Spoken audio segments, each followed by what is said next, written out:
Hello everyone, welcome to the channel. এই ভিডিওটি হচ্ছে স্টুডেন্টদের জন্য যারা বিদেশে পড়ালেখা করতে ইচ্ছুক, তাও ফুল ফ্রি স্কলারশিপ নিয়ে। তো এই ভিডিওটিতে আমি আইসিসি এর গভর্নমেন্ট স্কলারশিপ নিয়ে আলোচনা করব। টোটাল 3টি পয়েন্টে এই ভিডিওটি কমপ্লিট করার চেষ্টা করব। প্রথমত আইসিসি এর স্কলারশিপ কি এবং এর ফ্যাসিলিটিসগুলো কি কি। দ্বিতীয়ত হচ্ছে আইসিসি এর স্কলারশিপের প্রিপারেশন কিভাবে নেবে। And final point is ICC এর স্কলারশিপে একটা বড় পরিবর্তন আসছে 2022 সাল থেকে। তো এই পরিবর্তনটা কি তা নিয়ে আলোচনা করব এই সম্পূর্ণ ভিডিওতে। So let's start. আইসিসি এর মানে হচ্ছে Indian Council for Cultural Relations. আর এই সংস্থাটি প্রতি বছর বিশাল সংখ্যক স্টুডেন্টদের স্কলারশিপের সুযোগ দিয়ে থাকে এবং এর ফান্ডিংটা আসে ইন্ডিয়ান গভর্নমেন্ট থেকে। বাংলাদেশ থেকে প্রতি বছর আইসিসি এর স্কলারশিপে 500 জন স্টুডেন্ট নেয়।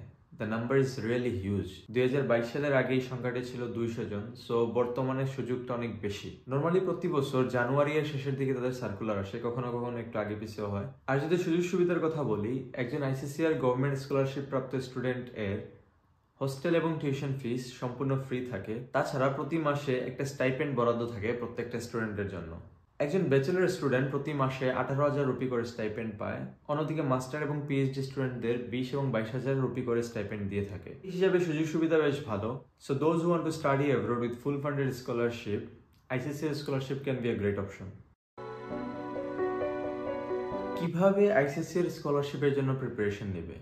এর জন্য 3টে পয়েন্ট বিবেচনা করতে হবে। প্রথমত হচ্ছে মাইন্ডসেট।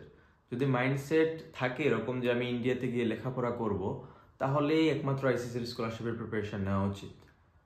দ্বিতীয়টি হচ্ছে ডকুমেন্টেশন। বিদেশে লেখাপড়া করার জন্য আপনার পেপারস খুবই গুরুত্বপূর্ণ। প্রথমেই যে ডকুমেন্টটা আপনার রেডি রাখতে হবে তা হচ্ছে পাসপোর্ট। পাসপোর্ট ছাড়া বিদেশে যাওয়া সম্ভব নয়। তাই আপনাকে যে কোনো স্কলারশিপের জন্য আবেদন করতে হলে প্রথমে পাসপোর্ট রেডি রাখতে হবে। পাসপোর্টের সাথে সাথে অন্য একটা লোকাল আইডি, হতে পারে বার্থ সার্টিফিকেট কিংবা এনআইডি কার্ড, সেটাও রেডি রাখতে হবে। তারপর যে ডকুমেন্টগুলো আপনাকে রেডি রাখতে হবে তা হচ্ছে একাডেমিক পেপারস। একাডেমিক পেপারসগুলোর মধ্যে আপনাকে সার্টিফিকেট এবং মার্কশিট, সাথে টেস্টিমোনিয়ালস, এই পেপারসগুলো রেডি রাখতে হবে। একই সাথে আপনার সর্বশেষ প্রতিষ্ঠানের যে কোনো 2জন কিংবা 3জন প্রফেসরের রিকমেন্ডেশন লেটার নিয়ে রাখবেন, কেননা যে কোনো স্কলারশিপের ক্ষেত্রে আপনাকে রিকমেন্ডেশন লেটার সাবমিট করতে হয়। যে কোনো সরকারি স্কলারশিপ অ্যাচিভ করার বেশ বড় একটা ট্রিক্স হচ্ছে ইসিএ, অর্থাৎ এক্সট্রা কারিকুলার অ্যাক্টিভিটিস। যে কোনো শর্ট কোর্স, ভলেন্টিয়ার অ্যাক্টিভিটিস, অলিম্পিয়াডস অথবা কম্পিটিটিভ এক্সামের সার্টিফিকেট এক্সট্রা কারিকুলার অ্যাক্টিভিটিস হিসেবে ব্যবহার করতে পারো। তাছাড়া কোনো বিখ্যাত অর্গানাইজেশনের সাথে সংযুক্ত থাকলে তার পেপারও অ্যাজ অ্যান ইসিএ দেখাতে পারো। এখানে ইংলিশ ল্যাঙ্গুয়েজ টেস্টের যে সার্টিফিকেটগুলো, হতে পারে আইএলটিএস, টোয়েফল কিংবা ডুওলিঙ্গো, এই পেপারসগুলো এক্সট্রা কারিকুলার অ্যাক্টিভিটিস হিসেবে বিবেচনা করা হবে।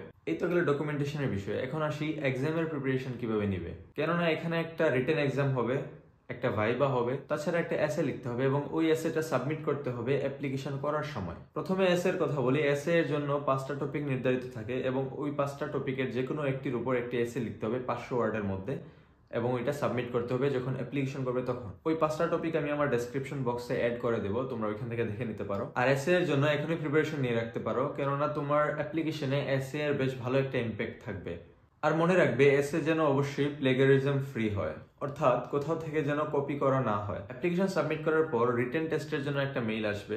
সাধারণত ইংলিশের দক্ষতা যাচাই করার জন্য 50 মার্কের একটা রিটেন টেস্ট হয়। বেসিক ইংলিশ গ্রামার, যেমন article, preposition, verb, noun, pronoun, narration, tag question ইত্যাদি সম্পর্কিত কোয়েশ্চেন আসবে। তাই যারা স্কলারশিপের প্রিপারেশন নেবে অবশ্যই বেসিক ইংলিশের উপর বেশ ভালো একটা দখল রাখবে।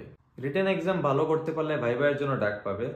আর ভাইবাতে সাধারণত খুব জটিল কোনো কোয়েশ্চেন করবে না, ভাইবাতে জাস্ট কনফিডেন্ট চেক করবে। সো সবাই ভাইবা দেওয়ার সময় বেশ ভালো কনফিডেন্ট নিয়ে থাকবে, যাতে করে এক্সামিনার বুঝতে পারে you are capable of getting scholarship. এখন আসি আমাদের সর্বশেষ পার্ট। 2022 সালে আইসিসি এর স্কলারশিপে একটা পরিবর্তন আসছে। আইসিসি এর স্কলারশিপে 2টা ব্রাঞ্চ আছে, একটা হচ্ছে জেনারেল ব্রাঞ্চ আর একটা হচ্ছে আয়ুষ ব্রাঞ্চ।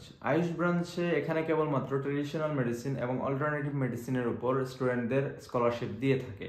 আর জেনারেলি মোটামুটি সব সাবজেক্টই পেয়ে যাবে, কেবল এমবিবিএস ছাড়া। আর বর্তমানে লতেও স্টুডেন্ট নিচ্ছে না, তাই বাকি সব সাবজেক্ট জেনারেলি পেয়ে যাবে। তাই 2022 সালের আগে একজন স্টুডেন্ট যদি জেনারেলি অ্যাপ্লাই করতো, সে পরবর্তীতে স্কলারশিপ না পেলে আয়ুষে অ্যাপ্লাই করার সুযোগ পেত। কিন্তু 2022 সাল থেকে এই সমস্যাটা দেখা দিচ্ছে যে কেউ একজন যদি জেনারেলি অ্যাপ্লাই করে তাহলে তাকে পরবর্তীতে আয়ুষে অ্যাপ্লাই করার সুযোগ দেওয়া হচ্ছে না। তাই আমি বলবো, যদি কেউ এরকম ডেডিকেটেড থাকো যে আমি ট্র্যাডিশনাল মেডিসিন নিয়ে পড়বো, হতে পারে আয়ুর্বেদা, ইউনানি, সিদ্ধা, যোগা, হোমিওপ্যাথ ইত্যাদি, তাহলে তোমরা অবশ্যই জেনারেলে অ্যাপ্লাই করবে না, কেননা জেনারেলে অ্যাপ্লাই করলে আয়ুষে অ্যাপ্লাই করতে পারবে না। আইসিএসসি এর আয়ুষ সম্পর্কে হয়তো আমি অন্য একটা ভিডিওতে বিস্তারিত বলবো। এই ভিডিওতে জাস্ট এতটুকু জেনে নাও যে দুইটা ব্রাঞ্চ আছে, একটা হচ্ছে আয়ুষ, একটা হচ্ছে জেনারেল। আয়ুষে কেবলমাত্র অল্টারনেটিভ মেডিসিনসের ক্ষেত্রে স্কলারশিপ দেয়। আজকে এখানেই শেষ করছি। সার্কুলার আসার পর আমি কিভাবে অ্যাপ্লাই করতে হবে তা সম্পর্কিত একটা বিস্তারিত ভিডিও আপলোড দিব। আর যদি স্কলারশিপ সম্পর্কিত কোনো কোয়েরি থাকে অবশ্যই কমেন্ট করে জানাবে। I will try my best to answer. So like, comment and share this video with your friends, and of course subscribe the channel. Thank you.